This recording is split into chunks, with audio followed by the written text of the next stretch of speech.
राधे राधे, राधे राधे, राधे राधे। राह में मिलने वाले हर इंसान को राधे राधे कहता हुआ जगन सीधा कृष्ण मंदिर की ओर बढ़ता जा रहा था। ये जगन का नित्य नियम था। वो हर सुबह उठकर नहा धोकर गणेश वंदना करके नंगे पांव राधा कृष्ण के मंदिर जाता था। राह में जो भी उसे मिलता उसको राधे राधे कहकर वो उसका अभिवादन करता। राधे राधे भैया, राधे राधे भाई, राधे राधे, राधे राधे। रोज की तरह आज भी जगन राधा कृष्ण के मंदिर आया था। मंदिर की पहली सीढ़ी पर माथा टेका, आगे बढ़ा, द्वार पर लगी घंटी बजाई और पूजा करने में लग गया।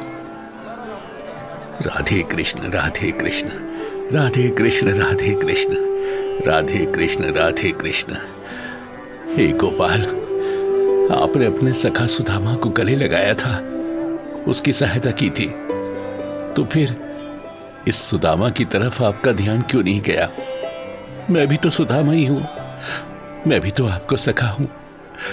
मुझ पर कृपा करो, कृपा करो गोपाल, कृपा करो गोपाल। ये कहकर जगन गोपाल श्री कृष्ण की मूर्ति को निहारने लगा। उसे लगा कि गोपाल उनकी ओर देखकर मुस्कुरा रहे हैं। ये देखकर जगन के चेहरे पर भी मुस्कुराहट आ गई, तो गोपाल श्री कृष्ण से कहने लगा, मैं समझ गया भगवान, आप जरूर मेरे बारे में कुछ अच्छा सोच रहे हैं। सही समय आने पर मुझे बताएंगे। बस गोपाल, अपने इस सखा का भी हमेशा ध्यान रखना। जय गोपाल राधे, राधे राधे, राधे कृष्ण, राधे कृष्ण, राधे कृष्ण। राधा कृष्णा मंदिर में पूजा कर जगन बाहर आया और घर की ओर जाने लगा। आखिर उसे अपनी मजदूरी पर भी निकलना था। वो अभी मंदिर से निकला ही था कि उसकी नजर पग्गूमल पर पड़ी। पग्गूमल उनका बचपन का दोस्त था। दोनों साथ साथ पढ़े थे, दोनों सहपाठी भी थे, गुरु भाई भी और बचपन के दोस्त भी। पर अब पग्गूमल एक बहुत ही अमीर आदमी बन चुका था। अब वो मंदिर भी अपनी नई चमचमाती गाड़ी में आया करता था। पग्गूमल को देखकर जगन खुश हो गया और तेजी से उसकी ओर बढ़ा। अरे पग्गू, राधे राधे, राधे राधे। कैसे हो पग्गू, मेरे दोस्त, मेरे भाई? कितनी अच्छी बात है ना, हम बचपन में स्कूल साथ जाया करते थे और अब मंदिर भी साथ आते हैं। पग्गूमल को देखकर जगन जितना खुश हुआ था, जगन को देखकर पग्गूमल को उतना ही बुरा लगा। पग्गूमल ने अपने माथे पर बल डालते हुए उससे पूछा, क्यों, कुछ चाहिए क्या? अरे नहीं नहीं पग्गू, बस तुमसे मिलकर अच्छा लगा। समय निकालकर कभी अपने इस दोस्त के घर भी तो आओ। तेरे घर? देख जगन, अब हम बड़े हो गए हैं। तुझे ये बात समझनी चाहिए कि दोस्ती और व्यवहार अपने बराबर वालों में चलता है। अरे तेरी दुनिया अलग है, मेरी दुनिया अलग। तू अपनी दुनिया में खुश रहे, बस। इस तरह जगन को दुत्कार कर पग्गूमल मंदिर की ओर बढ़ गया। जगन की आंखों में आंसू आ गए, पर फिर उसने खुद को संभाला।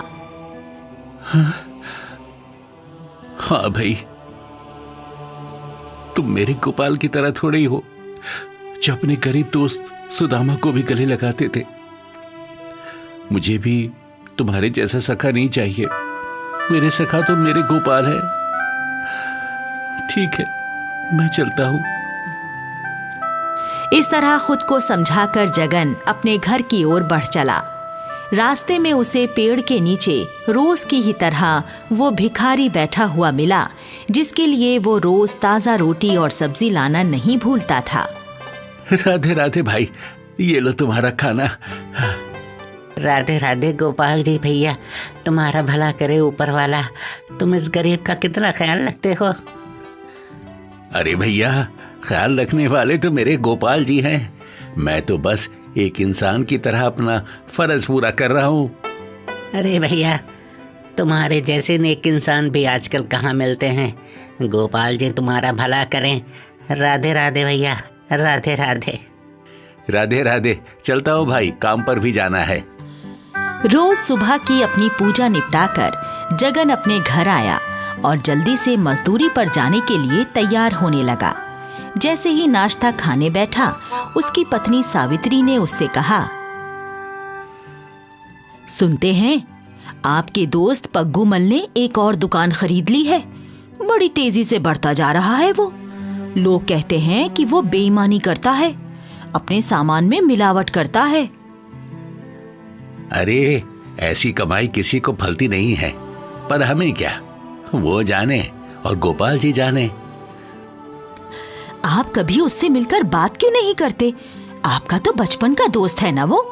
उससे मदद क्यों नहीं मांगते, या कभी उसे खाने पर बुला लो। ये सुनकर खाना खाते हुए जगन का हाथ रुक गया।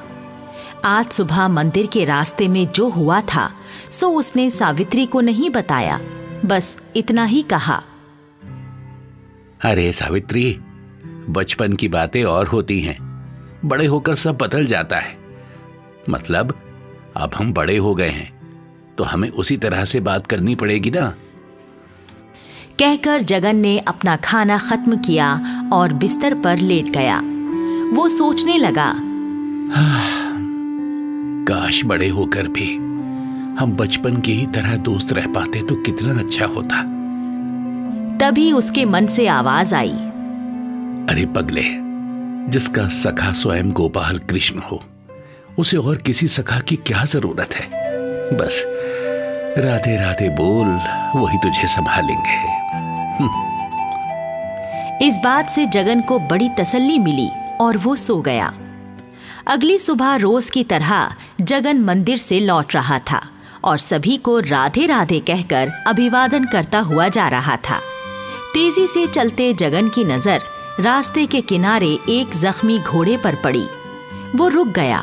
उसने देखा बेचारे घोड़े की आंखों से आंसू बह रहे थे। ओह, बेचारा बेजुबान जानवर किसी को अपना दर्द भी नहीं बता सकता। घबराओ नहीं, मैं आ रहा हूं। मुझे अपना दोस्त समझो, मैं तुम्हारी मदद करूंगा और मेरे सखा गोपाल कृष्ण तुम्हें जल्दी अच्छा करेंगे। राधे राधे, राधे राधे। जगन ने ध्यान से देखा तो पता चला कि घोड़े की टांग में चोट लगी है। जगन भागा भागा पास के मेडिकल स्टोर में गया। वहां से दवाई और पट्टी खरीदी और लाकर घोड़े के जख्म पर बांध दी। फिर उसने अपनी जेब में पड़े सिक्के निकाले और घास और चने खरीदकर घोड़े को खिलाए। 4-5 दिनों की सेवा में घोड़ा ठीक हो गया और चलने फिरने लगा। जगन उसे लेकर घर आ गया। घोड़े को देखकर उसकी पत्नी सावित्री बोली, अरे ये घोड़ा कहाँ से उठा लाए तुम? यहाँ अपने खाने को तो पूरा हो नहीं रहा, अब इसे कहाँ से खिलाएंगे? अरे सावित्री, ये घोड़ा नहीं, मेरा दोस्त है मुरारी। मुरारी? हाँ, मुरारी। अरे अब इस बेचारे का मेरे अलावा कोई नहीं है, तो यहीं तो रहेगा। अच्छा मुरारी, तुम अपनी भाभी को तंग नहीं करोगे ना? हाँ।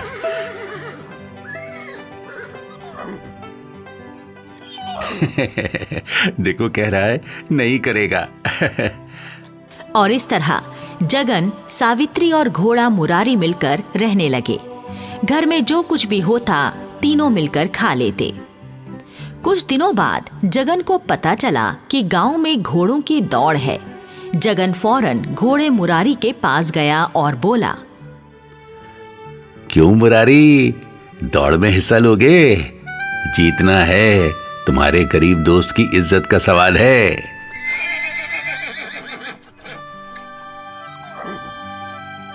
अच्छा ठीक है, तुमने कह दिया है कि तुम जीतोगे, तो मुझे तुम पर पूरा भरोसा है। घुड़दौड़ के दिन मैदान में जैसे पूरा गांव ही आ गया था। सभी अपने अपने घोड़ों को जोश दिलाने के लिए शोर मचा रहे थे। जगन को भरोसा था कि उसका मुरारी ही जीतेगा। घुड़दौड़ शुरू हुई। बाकी सब घोड़ों ने भी अपनी पूरी जान लगाई, पर जीत मुरारी की ही हुई। जगन को मेडल के साथ नकद इनाम भी मिला। इनाम पाकर जगन मुरारी से बोला, लो भाई मुरारी, अपनी तो जिंदगी बदल गई। अब इन पैसों की मैं गाड़ी खरीदूंगा और हम दोनों मिलकर सामान इधर से उधर ले जाने का काम करेंगे। अच्छी कमाई हो जाएगी। तुम्हारी भाभी हमेशा शिकायत करती रहती है कि हम बस खाते ही हैं, कमाई कुछ नहीं करते। अब ढेर सारी कमाई करेंगे। बस कल होली का दिन निपट जाए, परसों से काम शुरू। अगले दिन होली के रंगों में रंगे सभी मौज मस्ती कर रहे थे। तभी जगन को पग्गूमल का ध्यान आया। काश आज पग्गूमल भी यहाँ होता तो हम बचपन की तरह मिलकर होली खेल रहे होते। तभी वो भिखारी जगन के सामने आया, जिसे जगन हर रोज रोटी सब्जी दिया करता था। उसने जगन से कहा, बाबूजी, क्या आप मेरे साथ होली खेलेंगे? हाँ हाँ, क्यों नहीं भाई, तुम भी तो मेरे सखाई हो। आ जाओ। कहकर जगन उस भिखारी के साथ होली खेलने लगा। होली खेलते खेलते भिखारी एक पेड़ के नीचे चला गया और झोले से बांसुरी निकालकर बजाने लगा। जैसे ही जगन ने उसे देखा, वो भिखारी साक्षात गोपाल कृष्ण के रूप में बदल गया।